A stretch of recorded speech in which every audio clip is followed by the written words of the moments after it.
Hello, zo mi ulanao, zo fai channel pan mok leo ngi kamin mang pi vong lian mang.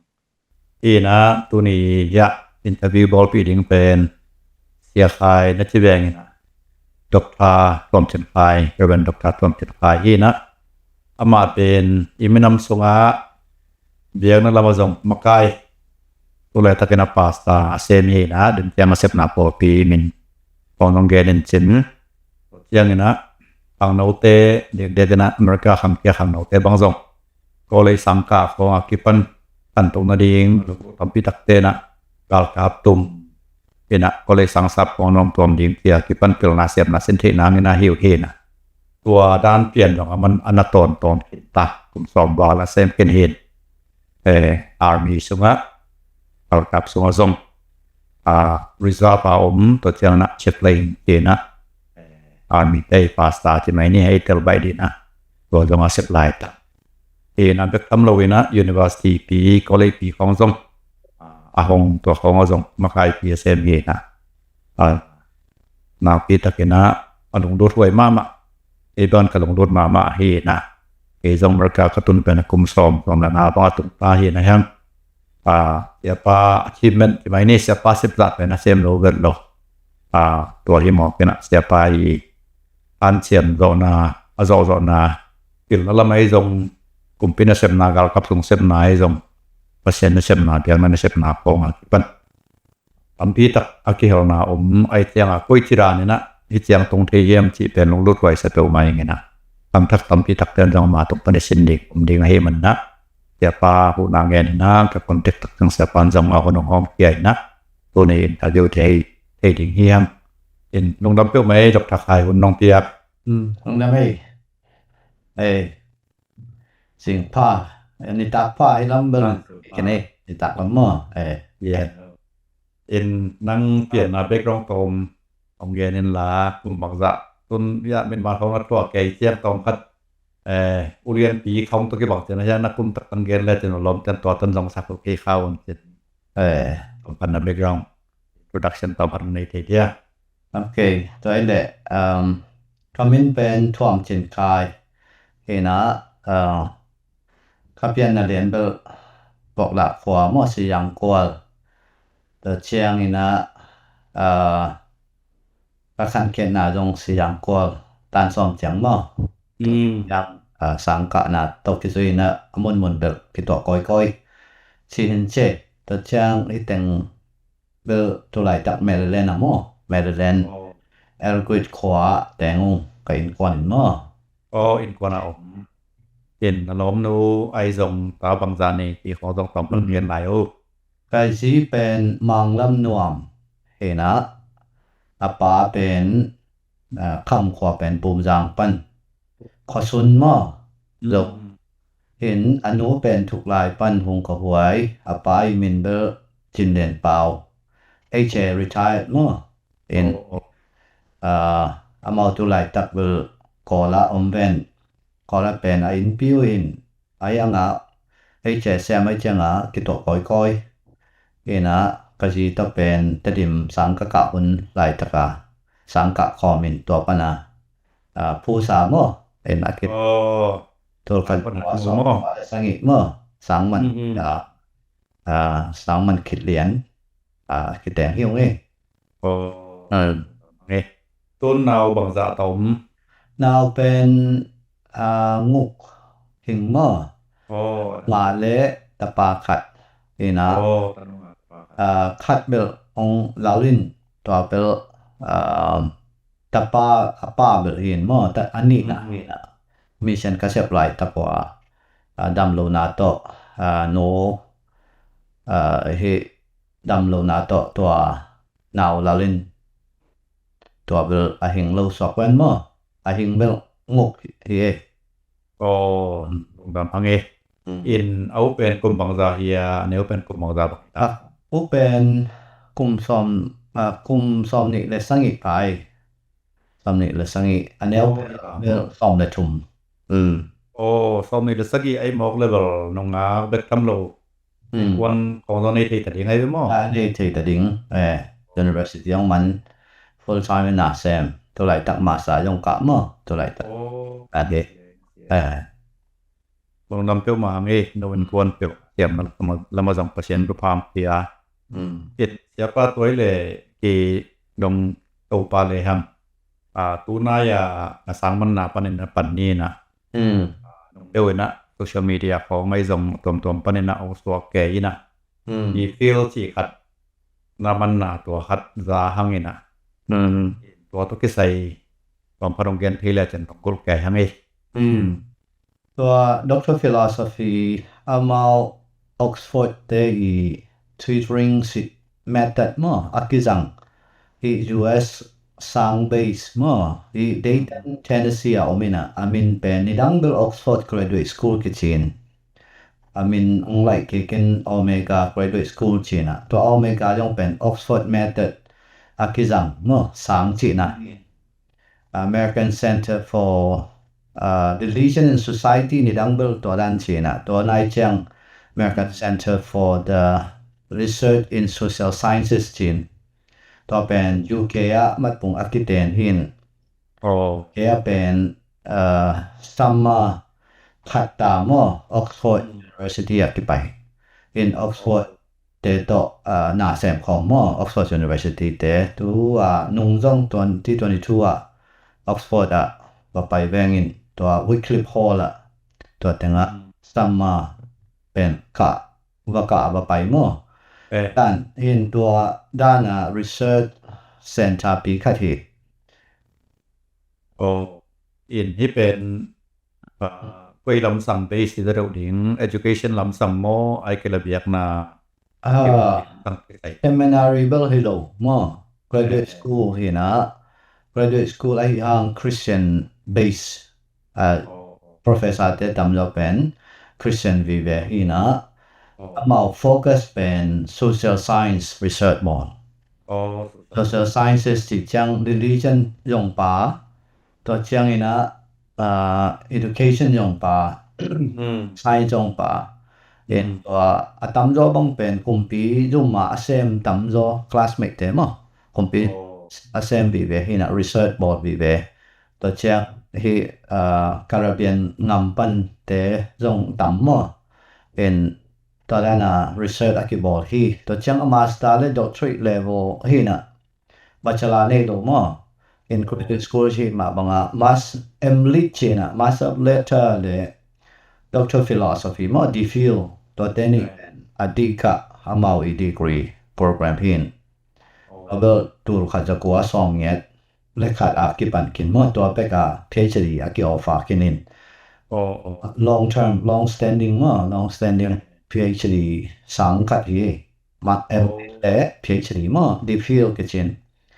DPhil ตัวเป็น British Oxford model จังไอจังDPhil กิจินมอนั่นตัวเลยกินเอาปังดดมองเลยครับPhD ต่อ DPhil ต่อบางกลำลังดีกี่บางมาโมกี่บางนั่นแหละเป่าจัดการหินกระสังที่อาจัดน่ะหางเป็น Oxford เตmodel จังไอจังOxford เตน่ะPhD เป็น DPhil จิเสยไปมั้งDPhil จิเสยจังDPhilกี่จังเตไอยัง PhD ยังกี่จังเตแบบมั้งอันนี้อาจังไอยังที่ PhD เป็นที่ US Tennessee Higher Education เตเลยที่ Transnational ที่นะที่ Christian College University เตมั้ง accredited ไอที่ Transnational เตอี accredited degree เปียมั้งin material ที่ US มั้งยัง UK เรียนเป็น Oxford University degree เรียนเป็นที่โลมั้ง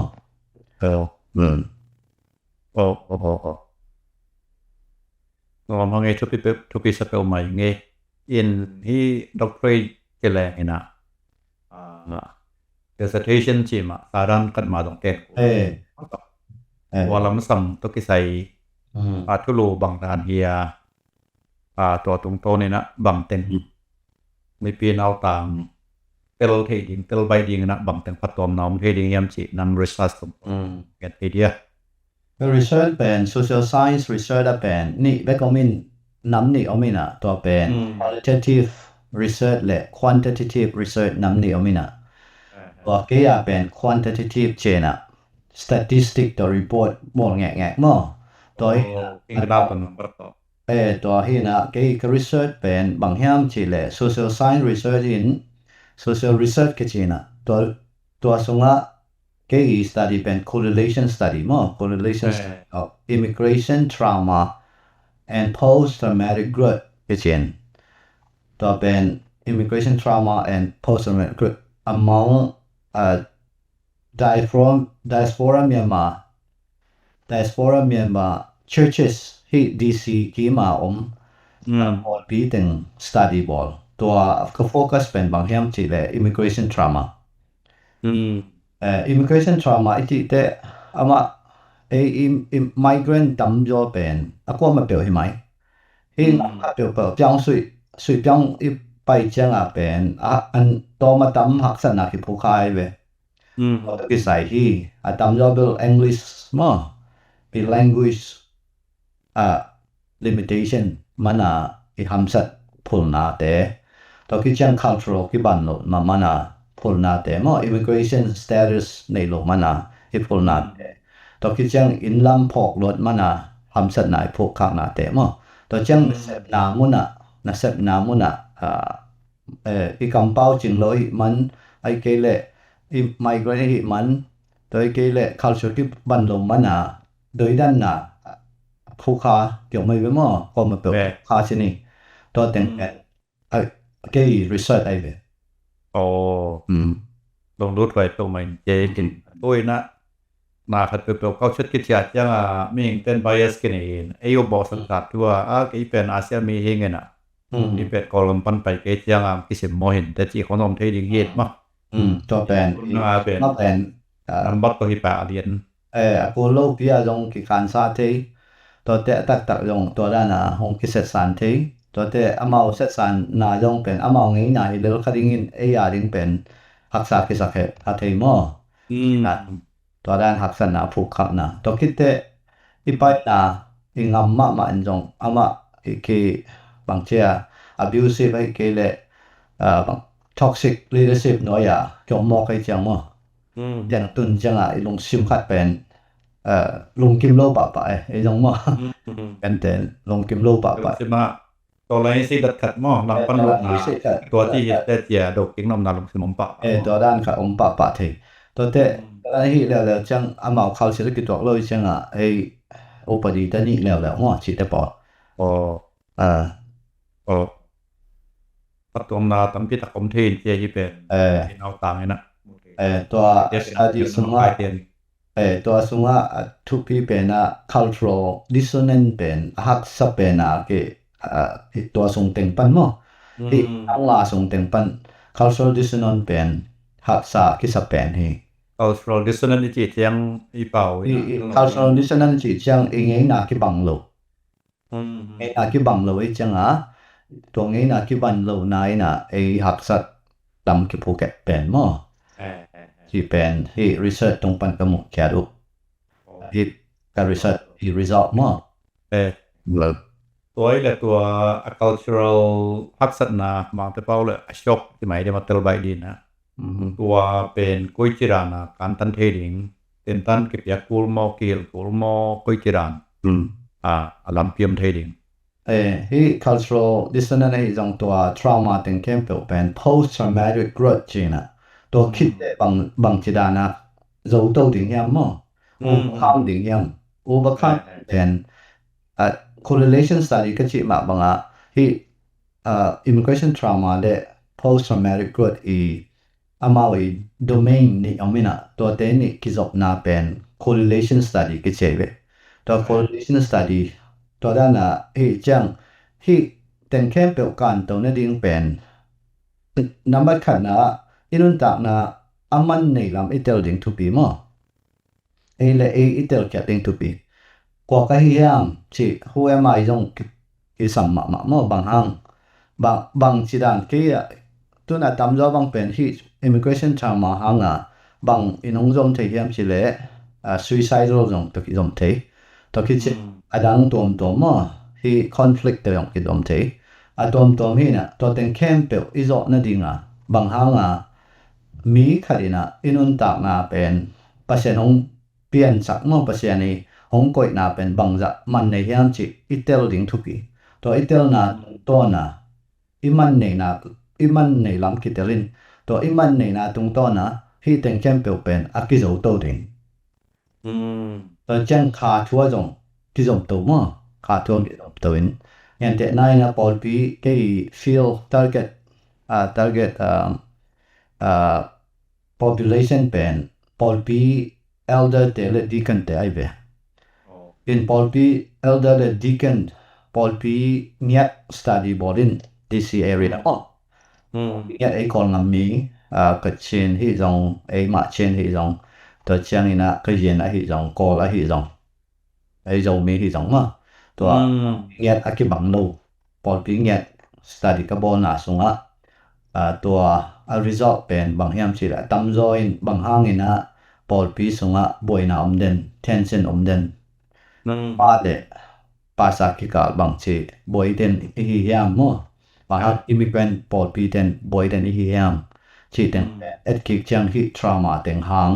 เป็นตั้มจอยนะบ่อยนะองเปียงสักมั้งไอ้ยังตัวเด่นแค่เบลเป็นอี overcome ที่รวยเบอากิ overcome ที่ตัว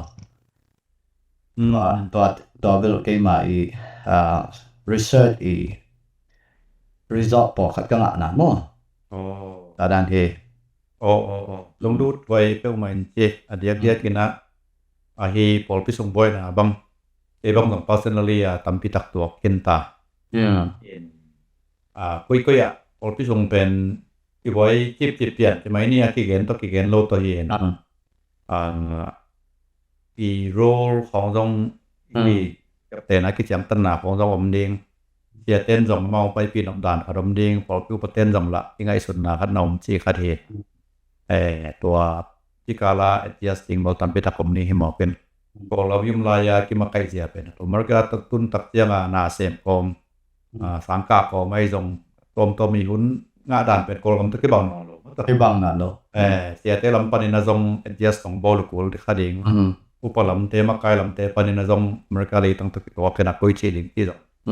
ขวาเห็นที่ว่าใส่บังเบลเต็นตันเซมินาบังตัวไม่นอมที่หลายเลเวลลงตัวไว้เป้ามันเจนี่ตัวคือใส่ว่า area ที่เดียวมั้ง area social research อาหิหางไอ้ target เป็น immigration แต่นะตัวคิดแต่ไอ้คนงมีแต่ส่งปนินะelder และ deacon มั้ง pastor แต่เลยกาลาพอปีบ่อยที่เดียวพอปีsplit เพียงเยอะๆที่นี่มั้งคนงมั้งมีแต่หลักมั้งเพียงเยอะตัวแต่งแคมเปลี่ยนเป็นที่อีทรามาแต่หางที่หมอไกเวตัวแต่งอีทรามาแต่งเข้มเปลี่ยนเป็นอามาอากิโอวาคัมที่ตัวอีที่บ่อยนาเป็นจงกมาหมอสักตัวโลมาอีหมอตัวแต่งเป็นคิดพวกเราลุยมาตัวแต่งเป็นอามาโอวาคัมอีหิติงตัวแพทเวย์เป็นอีหมกหนักอีเลยอากิโอวาคัมที่ตัวอีที่เป็นจงมีปีตรงงานนั่นเองตัวปีเปลี่ยนใหม่ฮี channel เป็นกับ business ปนากับ sponsor ฮีที่เสียเดียวนี้นะInfinite Dreamland LLC จีนะbusiness ขัดเลยตั้งตุกิใส่อเมริกากันนะปัดขัดอมินะตัวตรงต้นนี่นะฮี channel ที่ปันเฮียงนี่นะลงดำเป้าไหมอินตุน topic ตัวขัดไปตัวนี่นะนำตัวนะลายเสียงโทรลำไอซ์social science ลำมาจากเราฮีเช่นนำกับทาววยเป็นอัดเบกงาของสักแหละตุนอดังคัดจากอมไลน์นะเจโรคำบางส่งไอมีสงะดอกทาววยตมังะเป็นโปลากะเทเชนะดีมินต่อดีต่อปีดีต่อเฮนะนังส่งเบลองเกนเลจินนังะเต็งตำพิตังอมเงเลนจินเปอร์เซ็นต์ทุกพังเปลี่ยนลงดำหอยตัวมาสร้างนี่นะเดียกกินะนาดอกบ่อยอดังคันนังเป็น education ตุกิใส่มาตอกใช่ไหมอินตัวตุกิใส่กุยตังกาบังเตียที่แหละนำมาเส้นนาถูตุกิใส่ dissertation นำเปลี่ยนมาใช่ไหมเนี่ยก็ลำซ้ำตัวกาสินะโรงเรียนเทเลติตัว Doctor Education เห็นนะก็น่าเป็น Central Philippine University เห็น ตัว Central Philippine University เป็นอิโลกว่ามั้งฟิลิปปินส์อิโลกว่านะตัว Central Philippine University เป็นกว่าปัดแค่ยามสิเลย American Baptist Day ปัดไอ้เว้ private university หินะอายังcompete นะ autonomous มั้ง autonomy อัปยะเช่ Commission of Higher Education compete อัปยะเงี้ยตัวมา university เป็นตัวแต่ accreditation ดังแบบตั้งเปียวมั้ยนะอามาprogram เป็น Doctor of Education program เป็น Doctor of Education เห็นะก็เมียเป็น Educational Administration และ Supervision หิมะ in เชปีเตกะหิมะตามจอบcollege university เชปีเตบีเบเป็นกับ classmate หิเปียนนะก็ feel เป็นจงเป็นตัวมาอย่างก็like dissertation เป็น spiritual intelligence ไอ้เว้ spiritual intelligence เห็นะSQ คือจิมาดับย้อย table IQ EQ เห็นะก็จะเป็น SQ เห็นะอย่าง IQ ต่อ EQ ต่อ SQ ต่อตัวนำทุ่มแต่งเป็น correlation study บอกใครเว้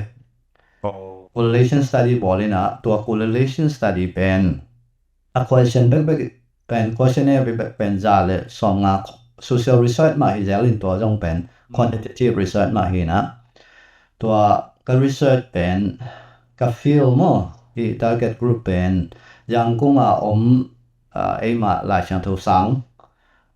Christian colleges เบิกที่แวงอินก็แต่งเป็นที่ยังคงเป็นก็สังเป็นจ่าบาลบางไม่เว้จ่าบาลบางไม่นะตัวแต่งเสียปีเตเลยดินเตเป็นซ้อมทุม population มั้งซ้อมทุมเด็กนี่นะคือเต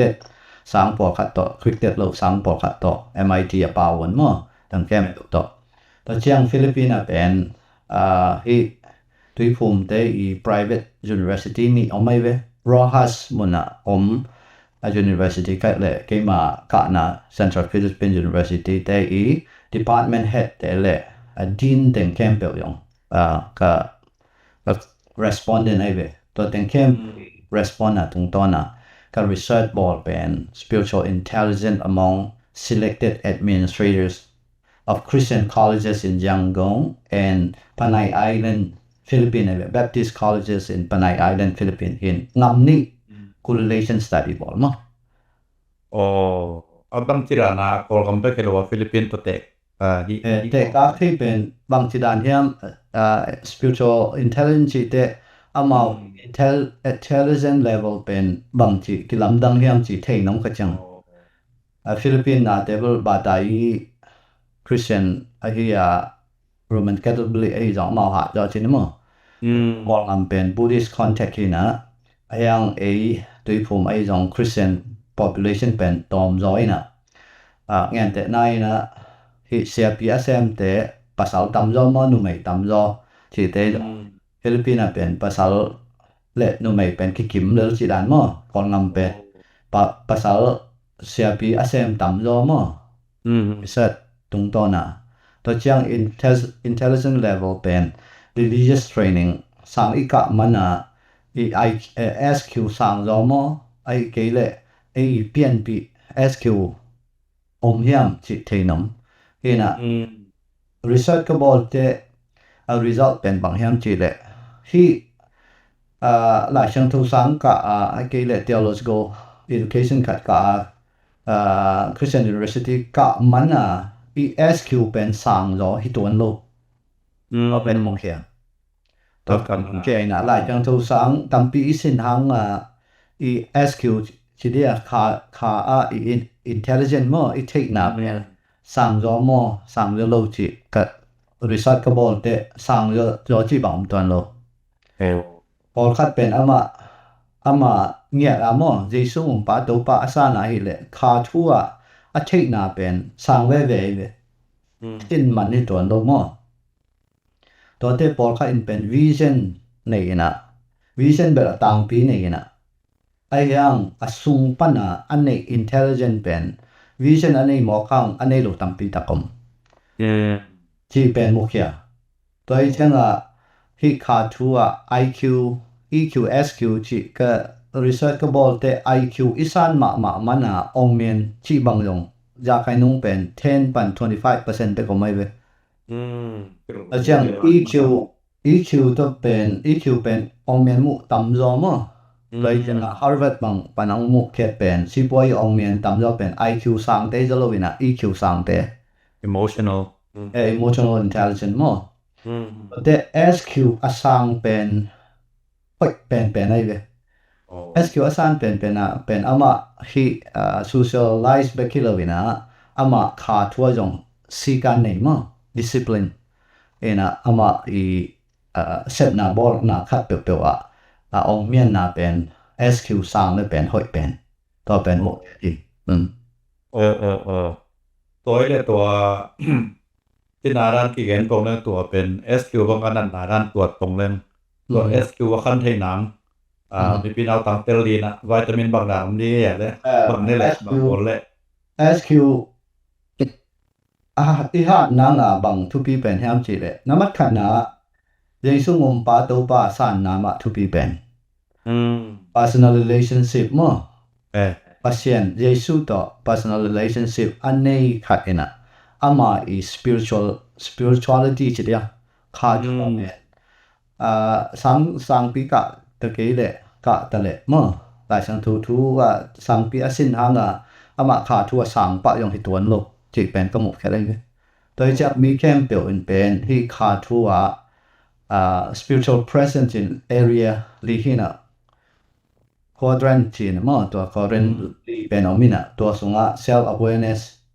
other awareness self mastery และ spiritual presence หินะเมียนมาดอจีเป็นตัวเองมีขัดเปลี่ยนเป็นขาดทั่วอามาขาดทั่วนุนตักนะมั้งspiritual presence ที่จะไม่เหมาะดอกตรงเทลัวinnocent น่าเซม layman ที่ตะเลคลาสสิกที่ตะเลกบเนาะต่อไปปัจจัยนี้ห้อยน่าเป็น experiencing God เป็นอหิเทลัวที่เป็นมุขแค่in ตัว spiritual presence งาเทนังอมเทนังนี่นะมาเกนเตไหนนะไอ้ทั้งมันซิมดิงที่ไอ้ตรงเกนเตหลายสังที่ไอ้ตรงพอกันregular religious activities ที่ health สังอยู่เดียมจินสังอยู่ตัวโลเอาด้านที่ตัวโลอินพอคัดเป็นที่นิสิมา Bible study bolden บางที่ bolden อินไอ้ยังลุงซิมเสมามาอมเว่มั้งตัวด้านที่จะโลอินะบางที่ด้านน่ะหลายเสียงโทน่ะซิมเตนางาดิ้งบางอย่าง application มั้งนั่นตาปิเรียนตรงตอนนั้น spirituality เป็นอสังเลยเว้ยเทคนาตัมเปียวมินนั่นตาปิเกเลน spirituality เนี่ยที่ SQ เป็นสังตัวโลก็เปียมาไม่ตัวจะเอาเดี๋ยวจะหลายเสียงตัวซิมเจียงเอริงกิบุรพลโลยนะอีเวนตัวป้าดิ้งหอยตัวนู้นดิ้งหอยที่ของน้องมิเจียงว่าซิมกองมาง่ายสุดนะกองไม่ตาของปวดตัวที่หลายส่วนชิมกองไม่ถามว่ามือเซนเลยต้องบอกหลายส่วนเราว่าเน็ตไหนสองตัวเตะหลายส่วนซิมไหนสองตัวเจียงนี่นะขาทัวอินุนตักมาเป็นตัวด้าน spirituality level เป็นตัวด้านกี่ครั้งตัวที่ตัวเจียง spiritual intelligence เป็นอาว่า consensus จีน่ะทุกแคนสันนะ decision making เป็นหกเป็นอะไรเว้ยตั้มปีตะกินdecision making เป็นว่าเอาสร้างแล้วเปลี่ยนคิดว่าอย่างไรมั้งตัวเองไม่ self interest ตะกี้บอกเลยนะเพียง justice ไอ้ตรง decision making ตรงที่เป็น truth based ที่จะทุมันทุตักตรงทุกแค่สัตย์ที่เป็น study กับ respondent เป็นตามตัวเสียปีวิเวหินมั้งว่าแต่เนี่ย vision nature นะปีน่ะ decision making เป็นท่านเนี่ยมาเอาไว้เลยdecision making แบบว่าต้องไม่เห็นที่นาโตอาศัยป่วยเขาต้องเซ็นปีเขาโลกที่ป่วยต้องแต่ปีตักคุณไปมาต้องในตัวเวดิ้งมาอยู่มั้งdecision making เป็น spiritual intelligence อาสานะที่ SQ อาสานะที่ let's แคบต่ำโลทุกที่แข่งเกี่ยวที่ของเป็นต่ำโลเป็นที่บางทีมาconscious มั้งis IQ level เป็นสังคดิ่ง EQ level ย่องหอยคดิ่งอายังแต่ยามอยากตามjustice เอาถึงในดิ่งเป็น decision making ตัวมีตั้มปีตักอินเขียอะไรเดตัวท่านแนมเจรุก็ response ตั้มดอเป็นท่านแนมโอ้พี่เปียวไม่เอามาอีกเป็น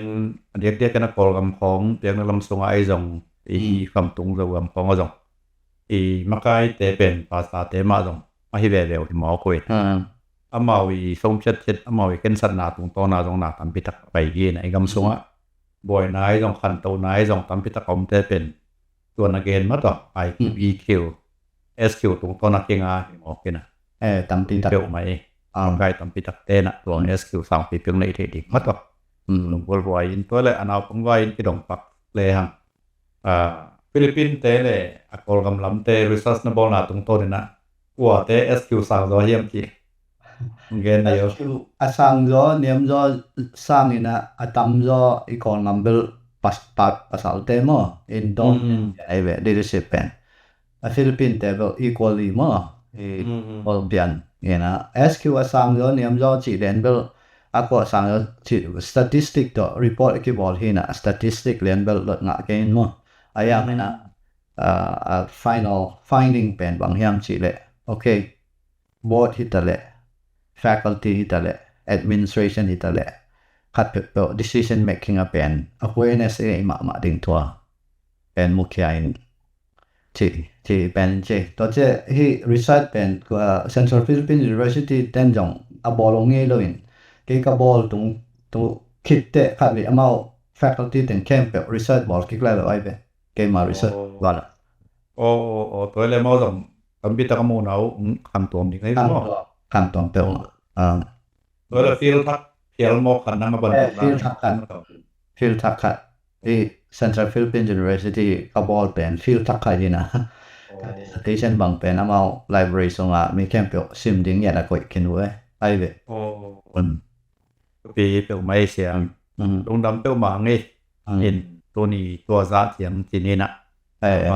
อีกนี่นะต่อไปไทยเราต้องจักบุรณะหรือปะก็มาเป็นตัวนักพิทักษ์นลงดำติด channel คันโตที่นางนะทุกคนนางปกสกุลละไลค์ให้ส่ง subscribe ให้ส่ง share ให้ส่งเตียกสักหลายยุ่นจิตัวเต็มโตตัวน้อยเงี้ยลงดำเปียวไม่ลงดำไม่ตบปลาตามปลาไป